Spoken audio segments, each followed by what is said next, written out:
नमस्कार दोस्तों, शिवपुराण में आपका बहुत बहुत स्वागत है। आज हम पढ़ने वाले हैं शिवपुराण की श्री रुद्र संहिता के 5वें खंड के अध्याय नंबर 45 युद्ध आरंभ। तो चलिए शुरू करते हैं। सनत कुमार जी बोले, हे व्यास जी, जब इस प्रकार अंधक के उन तीनों मंत्रियों ने वहां आकर अंधक को सब बताया, तब क्रोधित होकर वह स्वयं वहां जाने को आतुर हो गया। तब मदिरा पान करके वह अपनी विशाल सेना को साथ लेकर मंदराचल पर्वत की ओर चल दिया। वहां रास्ते में उसकी मुठभेड़ भगवान शिव के वीर गणों से हो गई। उनमें बड़ा भारी युद्ध हुआ। शिव गणों ने दैत्य सेना को मार मार कर वहां से भगा दिया।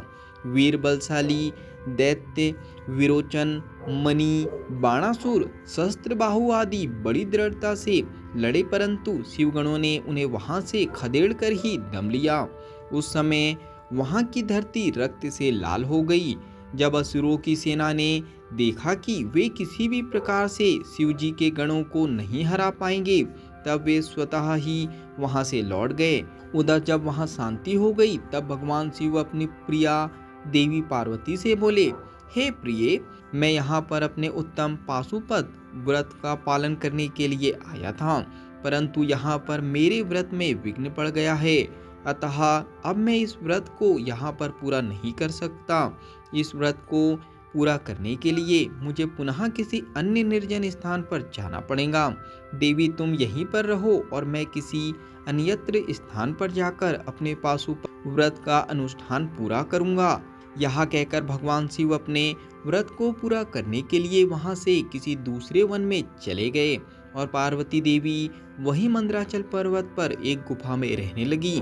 भगवान शिव निर्जन वन में जाकर अपने पाशुपत व्रत को पूरा करने के लिए घोर साधना करने लगे। उधर दूसरी ओर देवी पार्वती वहां अकेली रहकर अपने पति भगवान शिव के लौटने की प्रतीक्षा करने लगी। उनकी रक्षा के लिए भगवान शिव का गण वीरक सदा उनकी गुफा के बाहर पहरा देता रहता था। दूसरी ओर दैत्यराज अंधक को, जिसे एक बार शिवगणों ने परास्त करके वहां से खदेड़ दिया था, देवी को प्राप्त किए बिना चैन कहाँ आने वाला था। उसने पुनः मंदराचल पर्वत पर चढ़ाई कर दी। जैसे ही अंधक और उसकी दानव सेना पर्वत पर पहुंची, वीरक ने उनसे युद्ध करना आरंभ कर दिया। महाबली वीरक बड़ी वीरता से उन दैत्यों से युद्ध करता रहा और उन्हें हराता रहा। उनके बीच भयानक अस्त्र शस्त्रों का प्रयोग होता रहा। जब किसी भी तरह वीरक को युद्ध में पराजित करना संभव न हुआ, तो दैत्यों ने वीरक को चारों ओर से मिलकर घेर लिया। जब गुफा के अंदर बैठी देवी पार्वती को यह ज्ञात हुआ कि उनका प्रिय रक्षक चारों ओर से दानवों से घिर चुका है, तो उन्होंने अलौकिक रीति से ब्रह्मा, विष्णु और देवताओं का मन में स्मरण किया। यह ज्ञात होते ही कि जगत जननी जगदम्बा माँ पार्वती ने स्मरण किया है। पल भर में सब देवता वहां मंदराचल पर्वत पर उपस्थित हो गए और दैत्यों से युद्ध करने लगे। जब वीरक ने देखा कि अब वह अकेला नहीं है, उसके साथ पूरी देवसेना खड़ी है, तो वह हर्षित मन से पुनः युद्ध में लग गया और तब उसका जोश देखते ही बनता था। देवताओं ने ब्रह्मी, नारायणी, इंद्री, वैश्वानरी, याम्या, नैऋति, वारुणी, वायवी, कुबेरी, यक्षेश्वरी और गारुड़ी देवी का रूप धारण किया हुआ था। अनेकों आयुधों से सुसज्जित होकर वे युद्ध कर रहे थे। इस प्रकार इस भीषण युद्ध को चलते चलते कई हजार वर्ष बीत गए।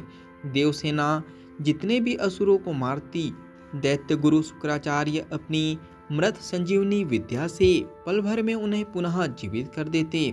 इस प्रकार दैत्य सेना न कम हो रही थी और न ही वह हार मान रही थी। युद्ध दिन प्रतिदिन और भयानक होता जा रहा था। भगवान शिव भी अपना पाशुपत व्रत पूरा करके वहां मंदराचल पर्वत पर वापस आ गए। यह अध्याय यहीं पर समाप्त होता है। जब तक के लिए आप कमेंट्स में सनातन लिख सकते हो, चैनल को सब्सक्राइब कर सकते हो और बेल आइकन को दबा सकते हो, ताकि आने वाला अध्याय आपसे मिस ना हो सके। जब तक के लिए धन्यवाद।